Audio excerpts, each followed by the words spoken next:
Hey guys, I wanted to make a quick little video here to show you how to install the BCM module on both the Audi B9S4 and of course the TTRS RS3. I'm by myself here, so I'm going to try and do it with one hand. We'll see how successful we are. May need to pause this camera at some point.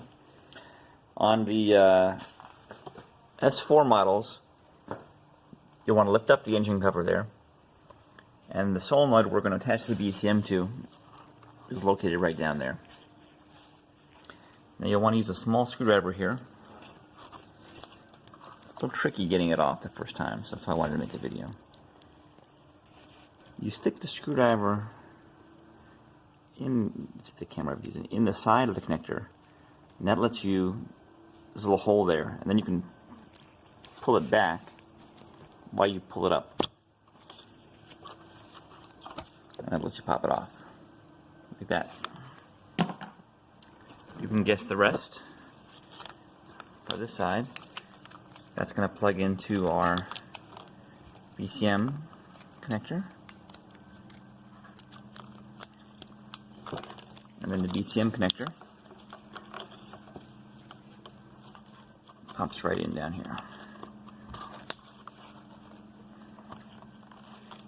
Lock that in place. Not quite tight enough. Let's keep trying. There we go.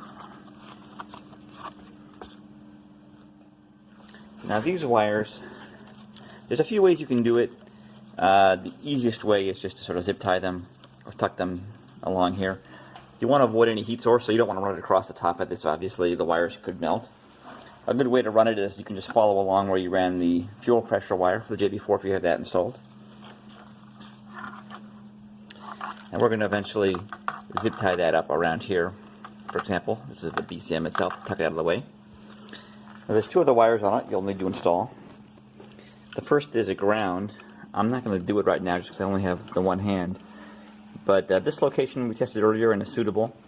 Obviously you can use any other ground location you want as long as it's a chassis ground. So you loosen that Torx bit, stick it in there, and retighten it. And finally we have a blue wire with a D-sub pin here. And you can probably imagine where that's going to go, into the JB4 itself. So I'll pop the cover off here so we can get access to it.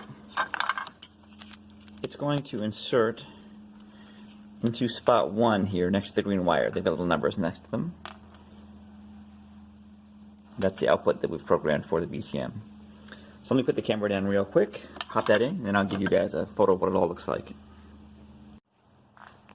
Okay, I've inserted the BCM wire into the appropriate spot there and attached the ground. So all that's left on this is to button it back up, pop the engine cover back on, and then the most important part is to load the appropriate firmware and settings, which we have posted to N54 Tech for you guys.